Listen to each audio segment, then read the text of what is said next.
Halo rekan-rekan semuanya dan yang saya hormati Bapak Joko Suharyanto, SEMM CPOD, selaku dosen pengampu dari mata kuliah Etika Bisnis. Senang sekali pada kesempatan kali ini saya akan mempresentasikan terkait dengan ujian akhir semester antara yang membahas gelombang badai PHK massal di Indonesia. Latar belakang. Fenomena pemutusan hubungan kerja ini menjadi isu permasalahan yang serius dan juga menjadi permasalahan yang sangat signifikan yang meningkat setiap tahunnya ya. Kasus gelombang PHK terjadi di berbagai daerah menandakan adanya tekanan ekonomi yang kuat terhadap dunia kerja. Berdasarkan laporan dari Jobstreet dan data Kementerian Ketenagakerjaan atau Kemenaker, sepanjang tahun 2024 hingga Mei 2025 tercatat sebanyak 26.455 pekerja terkena PHK dengan karyawan penuh waktu menjadi kelompok yang paling terdampak yaitu sekitar 27%. Nah, PHK ini terjadi tidak semata-mata hanya disebabkan oleh tekanan ekonomi, melainkan bisa terjadi oleh beberapa faktor lainnya, seperti salah satunya adalah alasan efisiensi, yang dimana perusahaan itu dapat memberhentikan pekerja yang memiliki masa waktu pengabdian yang cukup lama, sehingga mereka itu mm, harus membayar gaji yang lebih tinggi dibandingkan dengan karyawan baru. Ditambah lagi dengan perkembangan teknologi dan juga artificial intelligence yang semakin menggantikan peran tenaga manusia serta persaingan ketat dengan produk internasional, membuat posisi tenaga kerja itu semakin terdesak. Ditambah lagi dinamika geopolitik dan tentunya kebijakan kenaikan upah minimum seringkali dijadikan alasan oleh perusahaan untuk melakukan pemutusan hubungan kerja. Nah, di slide ini saya cantumkan juga data infografis berupa profesi yang paling banyak kena PHK di Indonesia pada tahun 2024. Oke, kita lanjutkan dengan fakta PHK. Nah, meningkatnya kasus jumlah PHK di Indonesia ini tidak hanya berdampak pada para pekerja, tetapi juga menimbulkan konsekuensi yang luas bagi kondisi sosial dan ekonomi.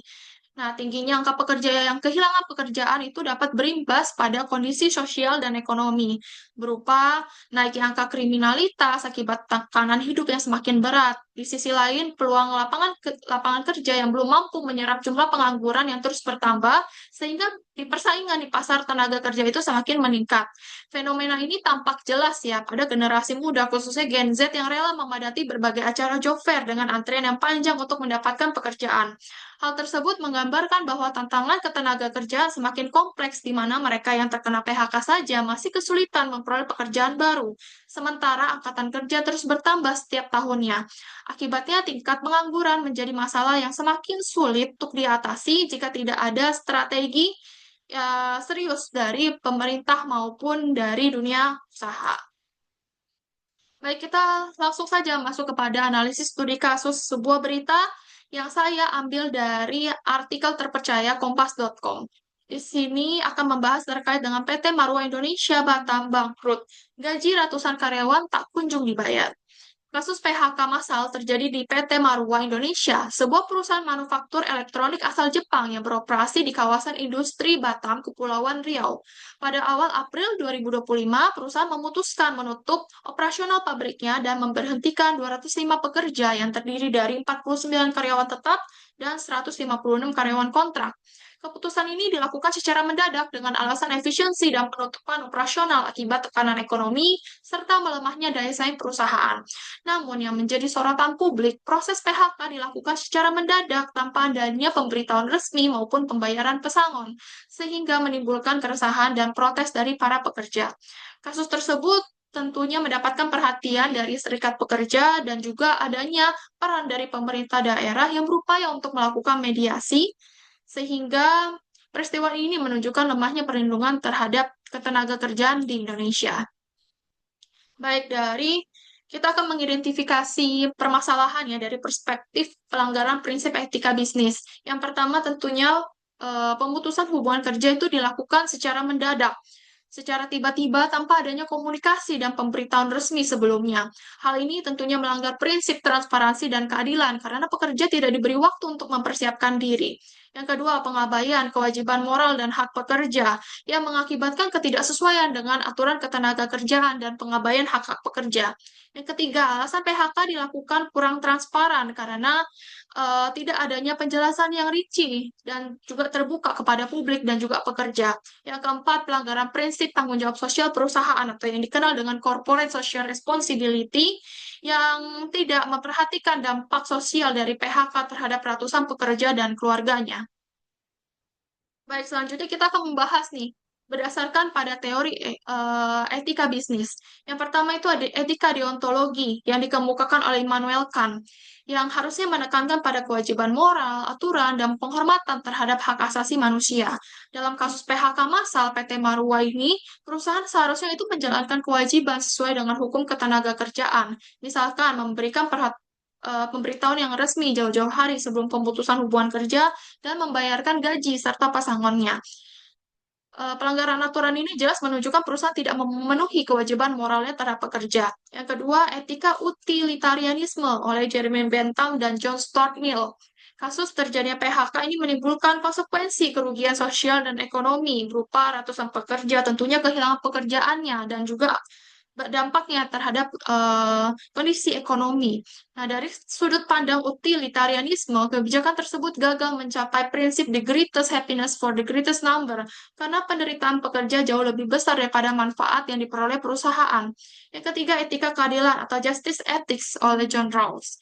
Nah, John Rawls ini menekankan pada prinsip fairness agar kebijakan ekonomi dan perusahaan itu disusun sedemikian rupa agar terjadinya kestabilan antara pihak yang lemah dari sisi pekerja dan juga pihak yang kuat ya, seperti perusahaan.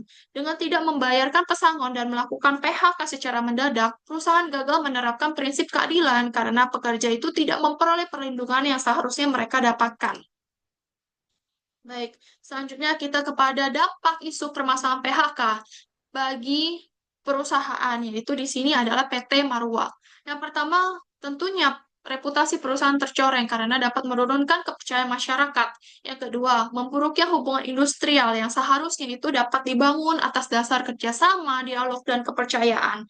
Yang ketiga, potensi menghadapi gugatan hukum. Yang keempat, resiko konflik sosial yaitu bisa menambah tekanan bagi perusahaan maupun pemerintah daerah setempat. Selanjutnya adalah dampak bagi pekerja yang terdampak PHK. Yang pertama itu tentunya kehilangan mata pencaharian karena tentunya ya mereka itu eh, sebagian besar bergantung penuh pada gaji dari perusahaan. Yang kedua, beban mencari pekerjaan baru di tengah persaingan yang ketat sehingga membuat mereka menganggur dalam jangka waktu yang panjang. Yang ketiga, tekanan psikologis dan emosional yaitu munculnya stres, rasa putus asa atau bahkan depresi. Yang keempat, kesulitan memenuhi kebutuhan keluarga. Selanjutnya dampak terhadap masyarakat umum. Yang pertama, meningkatnya angka pengangguran, penurunan daya beli masyarakat, meningkatnya masalah sosial, memburuknya iklim ketenagakerjaan di Indonesia. Baik, selanjutnya kita akan membahas nih rekomendasi solusi berbasis etika bisnis yang seharusnya diterapkan oleh perusahaan. Yang pertama itu etika deontologi, kewajiban dan hak, yaitu perusahaan harus memastikan seluruh proses PHK itu sesuai dengan aturan ketenagakerjaan. Yang kedua, etika utilitarianisme, yaitu lebih menekankan pada apa sih dampak dan juga manfaatnya ya, dengan mempertimbangkan dampak terendah bagi semua pihak. Ya, misalkan tetap memenuhi hak-hak pekerja agar kesejahteraan pekerja itu tetap terjaga. Yang ketiga, etika keadilan atau justice ethics yang melibatkan serikat pekerja dalam pengambilan keputusan terkait PHK agar tercipta keadilan dan pemerintah wajib memperketat pengawasan dan menegakkan hukum ketenagakerjaan di Indonesia. Yang keempat, etika kebajikan yaitu menunjukkan sikap empati dengan memberikan dukungan moral maupun pelatihan keterampilan baru bagi karyawan yang terdampak, sehingga tetap menjaga hubungan baik ataupun komunikasi sampai dengan hubungan kerja tersebut berakhir. Oke, kesimpulan yang dapat saya sampaikan yaitu permasalahan ketenagakerjaan di Indonesia itu masih menjadi masalah yang sangat kompleks ya dan serius. Salah satunya tampak dari kasus PHK massal yang dilakukan tanpa pemenuhan hak-hak pekerja. Hal ini mencerminkan kurangnya kesadaran perusahaan dalam menerapkan etika bisnis yang seharusnya menjunjung keadilan, transparansi, dan tanggung jawab sosial. Di tengah kondisi ekonomi yang sulit, perusahaan memang kerap menghadapi tekanan hingga memilih menutup usaha. Namun, bagi pekerja, keputusan PHK yang tidak sesuai dengan aturan membawa dampak yang berat, mulai dari hilangnya mata pencaharian hingga persaingan kerja itu semakin ketat ya. Dalam hal ini, penerapan etika bisnis menjadi kunci agar keputusan perusahaan tetap berorientasi pada sisi kemanusiaan, bukan hanya kepentingan ekonomi. Prinsip-prinsip etika seperti kewajiban moral atau deontologi, pertimbangan manfaat terbesar atau utilitarianisme, serta keadilan distributif itu perlu dijalankan agar hak pekerja tetap dihormati. Dengan penerapan etika bisnis yang baik, proses PHK sekalipun dapat dilakukan lebih adil dan manusiawi, sehingga mengurangi dampak sosial bagi pekerja maupun masyarakat luas. Mungkin itu saja yang bisa saya sampaikan pada presentasi kali ini, dan terima kasih atas perhatiannya.